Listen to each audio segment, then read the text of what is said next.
We turn then to Kill a Mockingbird, again looking at some of the idea stimulus for things you can actually write in the exam. Now this book is a sprawling book. It really does have so many things, and there are so many important characters. So we've gone through all the main ones here, but hopefully that'll be enough for your purposes. But obviously feel free to add to this in any way that you see fit. So first of all, the way it's written, okay, so obviously the setting is at the time, it's over a few years. It's very realistic. You've got some uncomfortable elements obviously throughout the book, but that's all there to give you a real sense of the time. It's encompassing. It really actually does have all different kind of traits in it. You've got happy moments, sad moments, funny moments, etc., but you've got them in multitudes, etc., and there's a real scope over the whole book for it to change, obviously, even though it's all set in this one area. And it also covers all aspects of life. By that I mean, obviously, we see someone actually grow up, we see someone with their neighbours, we obviously have friends coming from different places. You look at race, you look at prejudice, you look at adult reactions. It is really a whole community kind of working, involving at all levels there, from tiny children to very old people about to die. Language and dialects then, you've got, which is quite interesting about it, it's got very mature children. Obviously you can speak better than probably most children of their time can, because of the way they've been raised, and you can obviously see this from the fact that they go to school. Scout goes to school and she's told off for being able to read and write, which her teacher doesn't expect her to do that at the moment. You've got the accents, kind of, which show class and also kind of show their place in society. So there's obviously the way the blacks talk when we visit them in church with Scout, obviously the way Atticus talks, the way Yules talk, and obviously that constantly shows class, etc. And the dialects obviously give us the region and the expectation that comes with the character, and that's what shows us their standing, perhaps. Obviously the way Yule describes his daughter's rape in the court scene obviously is quite filthy and degrading, and obviously it shows as well, like, his, not just his standing in society, but obviously his actual feelings, or his actual sensitivity, or lack of sensitivity, should I say, towards his daughter. Onto Calpurnia's doubling, and that's just basically a reference to the fact that she speaks one way when she's round white people and one way when she's round black people, but that's just indicative of what life was like for people who had almost two lives at the time, etc. And it's also interesting just in terms of the language as well, just in terms, she's the only adult female that we actually meet who's not referred to as Miss anything, so obviously that tells us a lot about how the way people are referred to. And also we get a lot of technical language. Obviously we've got a legalese because of Atticus's job is full with legal terminology, etc., and the students, his children actually try and pick up on that. And there's also quite a lot of getting language wrong. There's a couple of instances where people think they mean something and it means something else, obviously most notably Bob Yule with the word ambidextrous. The tone throughout is an authoritative innocence. So basically, and that comes about obviously because we've got the adult who actually kind of is commenting a lot later, and we've got it through the eyes of the child, or we're expected to believe it through the eyes of a child. So it's kind of an interesting balance there. Even though this innocence, normally we'd kind of feel like we weren't really sure of whether everything was coming to us as true, but we know that it's all got an authority behind it because it's the adult, Harper Lee, commenting on perhaps her younger self through Scout. And also it's a social comment on loads of things, obviously, like race and all the things that we'll come up to in themes, but it is quite direct. I mean, we do hear Scout literally tell us, obviously with regards to her disregard for the education system that comes up several times, she is literally telling us what she thinks there. There's a lot of sentiment, there's a lot of feeling for all the characters in the book, even the ones that we sometimes don't like. There's almost like a sorriness for them, and obviously all the people that Scout respects and likes, there's a lot of love and respect for them. And we've got a lot of foreshadowing in the tone as well, especially in the way that part one is actually set up for part two, which we'll come on to then with first of all the structure. You've got this, it's over a long time, okay, so we can see this over quite a few years, and basically that gives us a great time to actually grow with the characters. You know, you really get a complete sense of them and how they're changing. You've got two sections as well, and basically they kind of follow the thing of two Mockingbirds, and one's kind of more on the first part is really to do with more maybe background and really just following on the first Mockingbird, like seeing how Boo Radley comes into it. And then for the second part we pretty much leave Boo Radley quite a lot, and we go to a second Mockingbird, a second innocent person, and that goes on to Tom Robinson and his trial, and the idea that obviously this is basically the Mockingbirds are to different people. Obviously, Boo's Mockingbird really to the he's kind of like an outsider to the children, but he's a Mockingbird, and then Tom is obviously an outsider to the white community. So basically, chapter 2 or section 2 basically is chapter 1 on a larger scale, and obviously there's a lot of setup in part 1 for part 2. Obviously when we first hear about the Yules, and obviously when we first hear about some of the people in the back community, and obviously you got this idea of the Mockingbird kind of put into us. Virtually all of it obviously comes from Scout, which gives us kind of a very intimate idea. Obviously she overhears a lot of conversations. There's only 1 or 2 bits that come from other people, and they're told to Scout, and they feel a little more distance as a result. And obviously just a reminder again, this is all coming from Harper Lee as an adult, which is really important because it shows that the author has had time to disseminate these things and obviously shape them into the work. It's not coming without the reflective understanding that an adult would have. So symbolism then that are used throughout the book. Obviously you've got the Mockingbird and other birds, obviously the sign of innocence, etc. Obviously the family name is Finch, so obviously there's a reference to the ideas of freedom and all that would go with that, with the idea of birds.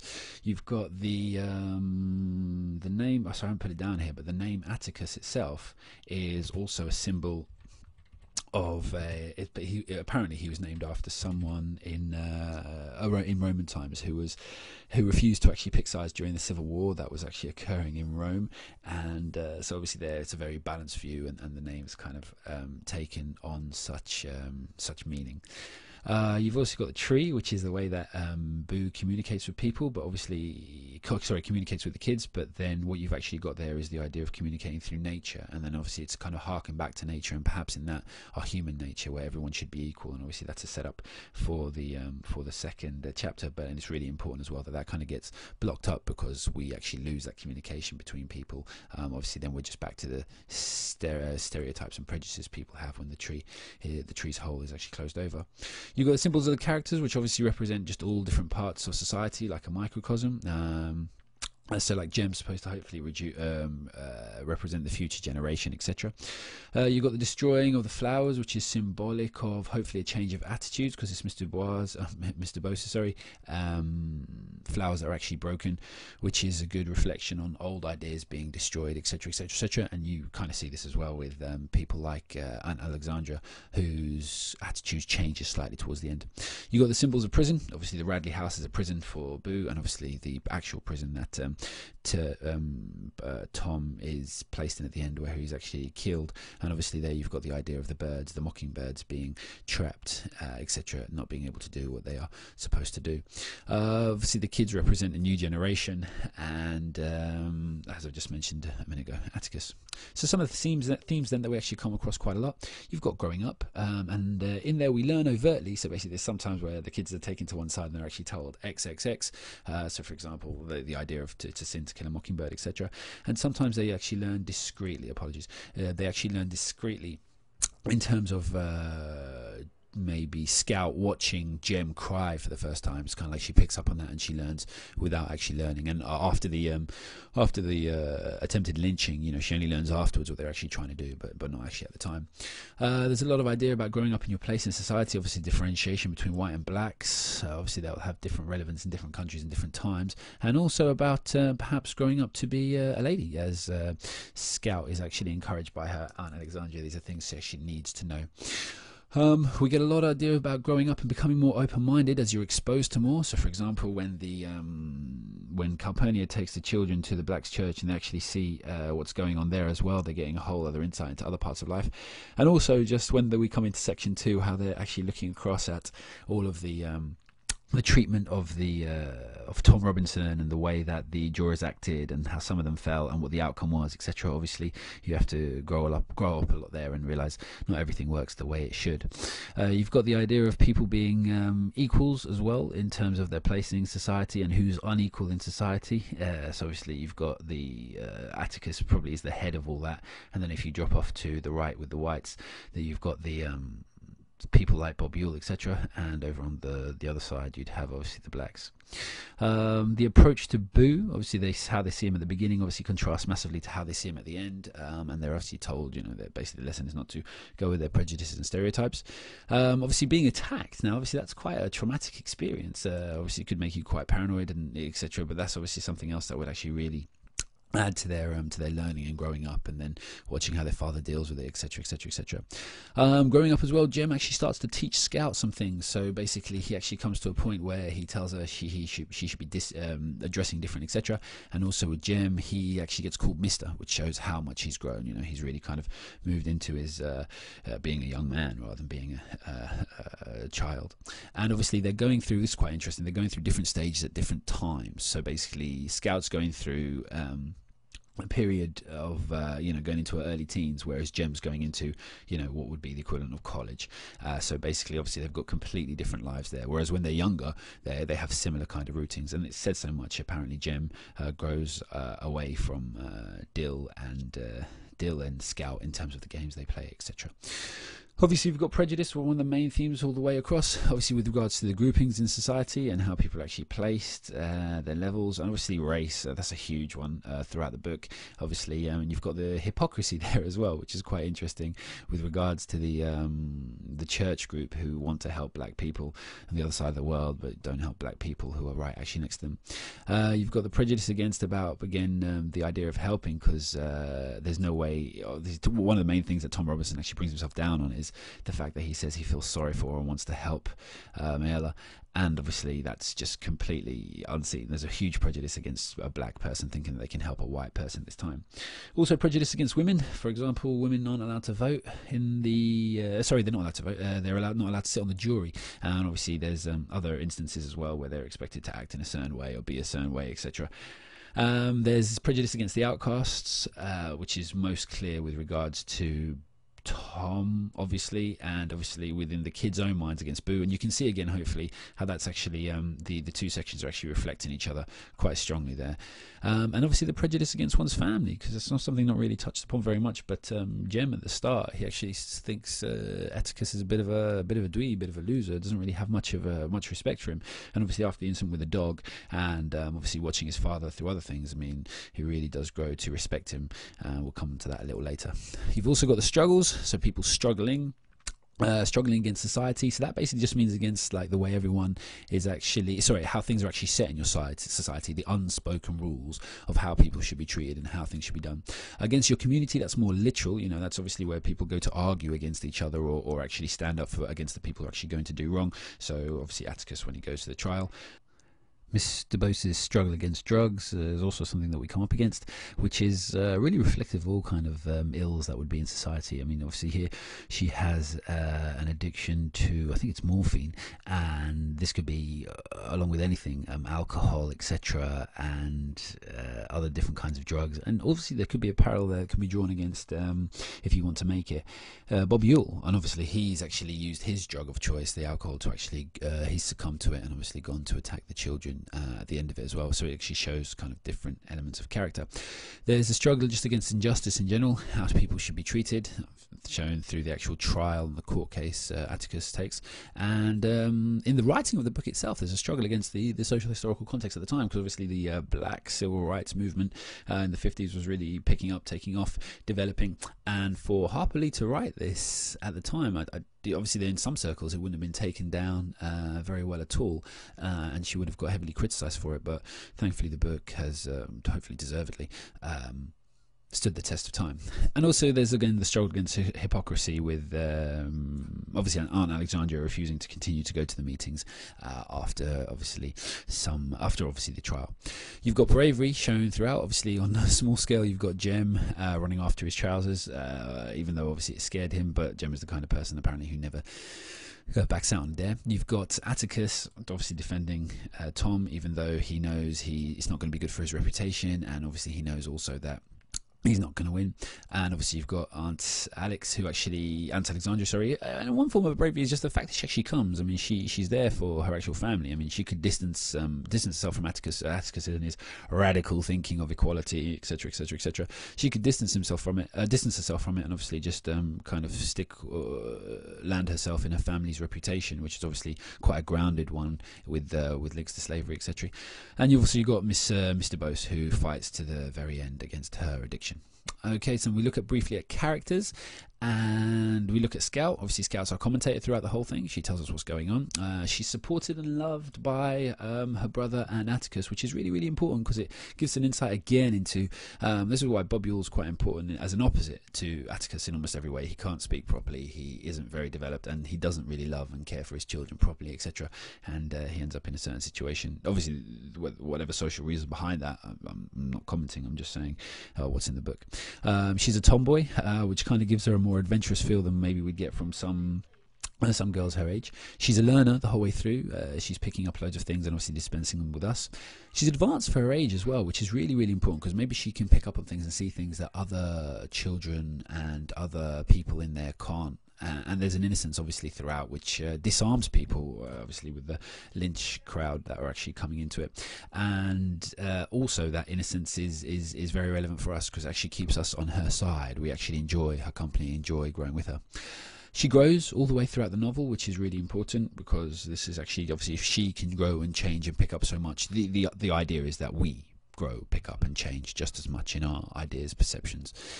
So Jem, he's Scout's companion really, which is quite, obviously if you're going to have a companion, the best one to have, or the most logical one in a structure would actually be a brother. And basically he gets to do things that Scout might not be able to do. So maybe like with regards to showing a couple of elements of bravery, maybe we wouldn't have believed if Scout had done some of them, so they actually come through Jem. When we want to see innocence, we can't see innocence and an understanding of how painful the outcome of the trial is. We can't see them both at the same time. So Jem's reaction and him not wanting to talk about it, etc., Jem is a great vehicle for us to actually understand that, in contrast to the companion, because we get Scout's in the situation of companion, because we get Scout's view on it, and then Jem's is on occasion slightly different, which just gives us two wonderful views in very close proximity to each other. He's a mini Atticus, and that actually changes from the beginning, where he doesn't have much respect for Atticus, and in the end he actually has full respect for his father, to the point where he actually wants to become a lawyer and maybe be more like him, again symbolic of hopefully a future generation. He seems more emotional than Scout at times. Obviously he's a little more trouble, and he gets a little more angry, and obviously he cries, even though it's a new kind of cry that Scout isn't very familiar with. So basically it maybe shows how sensitive he is. He's a leader in the sense of organising the little games, etc., that they're going to do, and basically that's really important because he may be the one then, obviously this may be steering us in a direction where he could become a mini Atticus.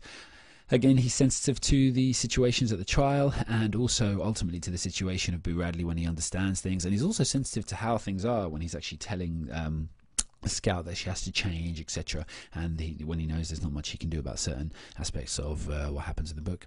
He obviously represents the next generation, and he grows too. Obviously, as mentioned earlier, he was referred to as Mr., etc., etc., etc. Probably the most important character then, Atticus. Well, Atticus offers us great variety in his personality. It's just this wonderful reflection of all good traits. He's a teacher, he's a protector, he's an idealist, he's not racist, he's a social reformer. He's all these things. Obviously there's lots of references to knowledge, to him actually sitting and reading, and obviously the terms they can use. He's a protector in several ways. Obviously he's protecting the kids as best he can from his own hand. He says he doesn't actually want to ever hit the children. He's a protector as well in terms of when the dog could run around biting people, and obviously he's got this marksman quality where he can, a bit too perfect some would say, where he actually shoots the dog and obviously kills it in one shot. He attempts to protect Tom, and then he's got people, it's quoted as saying some people are looking for an outright acquittal of Tom at the beginning, but it's only the weight of social injustice that's actually trying to weighs down against him. It's not the other lawyer that beats him, it's just society at the time. He's very patient, very understanding. He doesn't mind taking time out to explain things. He's a contrast again with many other people in the book, obviously. Most notably the other residents, who are a little bit racist and prejudiced, obviously, and Bob Yule. He's not pig-headed at all. This comes through really strongly at the end, where he understands the police officers' eventually, should I say, understands the police officer's recommendation that they should let sleeping dogs lie and not really go into the details of how Bobby Ewell died. But obviously, it's still noble that at the beginning he wants to uphold it and he wants to make sure justice is done. But obviously, in this one, he does learn that. Obviously, his name was mentioned earlier. It won't take sides, and he respects all people. Obviously, he treats Calpurnia very, very well, and obviously she has a large part to play in the household.